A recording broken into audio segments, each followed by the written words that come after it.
Choosing a right monitor is becoming a tough task in recent times, especially for the budget-conscious users. Thanks to many good inexpensive models flooding in the market. So owning a decent 24-inch IPS monitor is now a lot more affordable than before. Hi everyone, in this video I am going to take a look into such a kind of monitor, the GW2406Z from Benq. I tested it for more than 2 weeks and will share all of my thoughts about it through this video. Inside the box we get VGA and HDMI cables.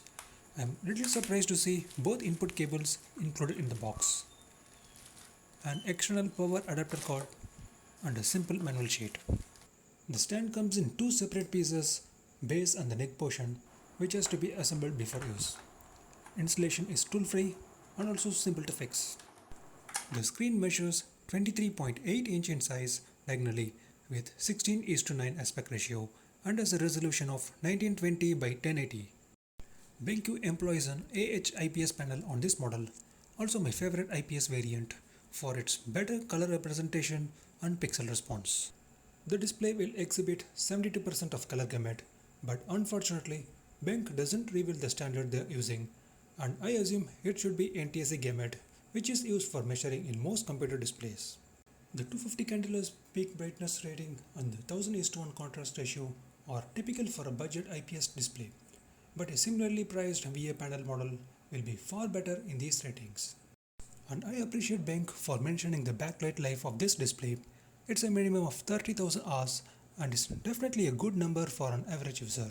It has a standard 60 Hz refresh rate and the response time is 5 ms gray to gray or 14 ms black to white. And yes, I know hardcore gamers will stop watching this video now after seeing this rating. The Benq's famous flicker-free and low blue light functions are present in our model, and this is becoming more standard in most of their models. As a result, there will be no flickering effect at any brightness levels like the one on the reference screen placed on the right side. And this feature would be a good deal maker to users who have sensitive eyes. Brightness is evenly distributed in most parts of the screen except the right section being slightly dull than the rest. And it is common in majority of the displays, and luckily my unit is not bad in this aspect. The GW2406 looks simple in design with its complete plastic construction with matte black finish. I always prefer the matte coating as it will effectively hide fingerprints and everyday smudges. The power circuit projects outside, appearing like a bump. As you can see, the inner circuit is very much visible on the top side. You should protect it from accidental liquid spill or dust entering inside. The stand base is black colored and the silver coated neck part adds some visual appeal. The wonderful frameless display is a charming feature to have at this price range. With the front bottom edge, all the control buttons are placed. The design looks cheap and thankfully they are not actually bad while operating it and gave good feedback when pressed. Each key is accompanied with respective text label. Sad thing, it is barely visible even in bright environment. The power LED light is not distracting at any condition.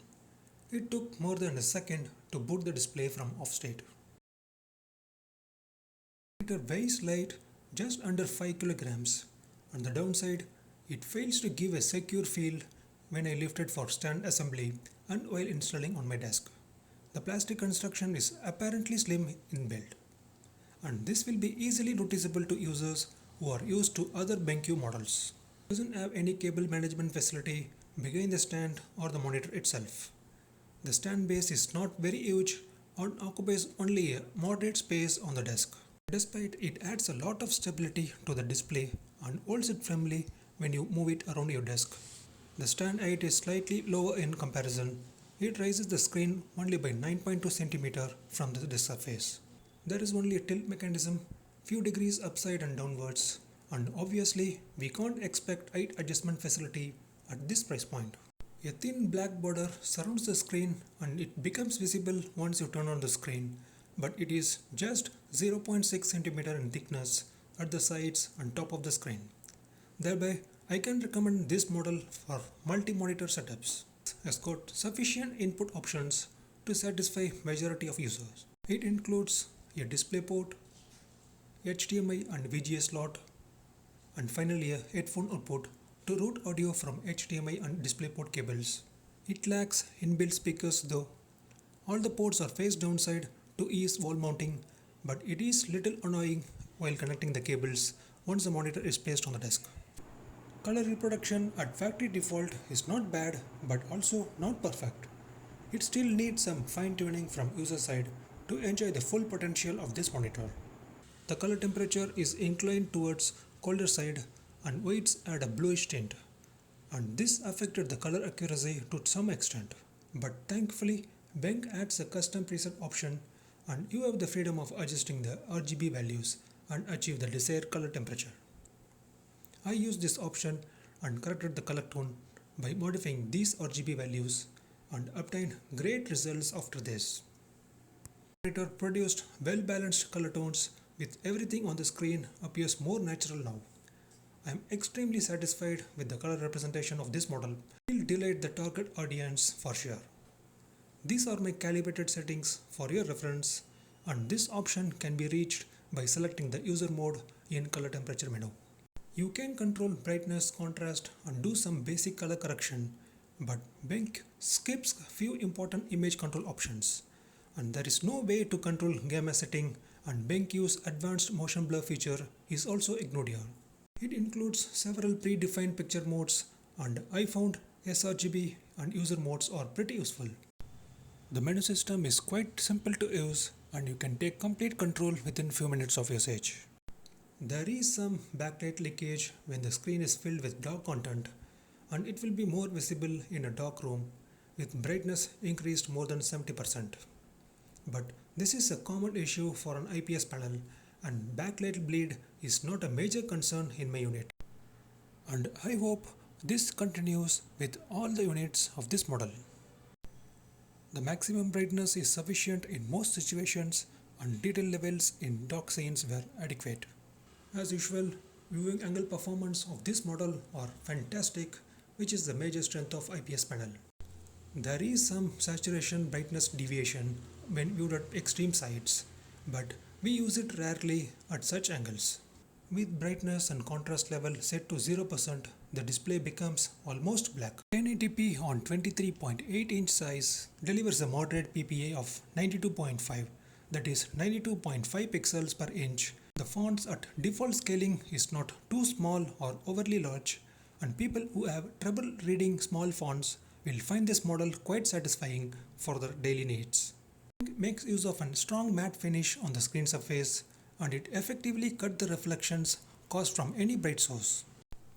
But in exchange, it will take out some of the color vibrancy and text quality, and models with glossy displays are better in this aspect. This model is not aimed at gamers specifically, but for casual gamers it will be fine. Ghosting and blurred images were not a big problem when I tested with games such as GTA 5, Project Cars 2, Witcher 3 and Battlefield 1. And I thoroughly enjoyed the beautiful colors in every game I played. The 2406Z neither have the G-Sync or FreeSync technologies to enhance your gaming session. Also, their own advanced motion blur feature is skipped in this model. Users wanting good color reproduction than the faster response, or even gamers with limited budget can select this model. Coming to conclusion, the Benq GW2406 might lack modern features, but it definitely satisfies its target audience who values image quality than features. You can very well treat yourself by purchasing this model for its great color quality, frameless design without spending too much. And also the 24-inch size is reasonably good for watching movies and other entertainment purposes. It will also remain as a good choice for photo and video editors who are on limited budget. I was slightly disappointed with the build quality, and I don't mean the plastic construction or the fit and finish. It's actually the quality of the material that's used here is very average. Thanks for watching. Leave a thumbs up if you feel this video useful to you, and also you can leave your thoughts and queries in the comment section and I'm ready to respond.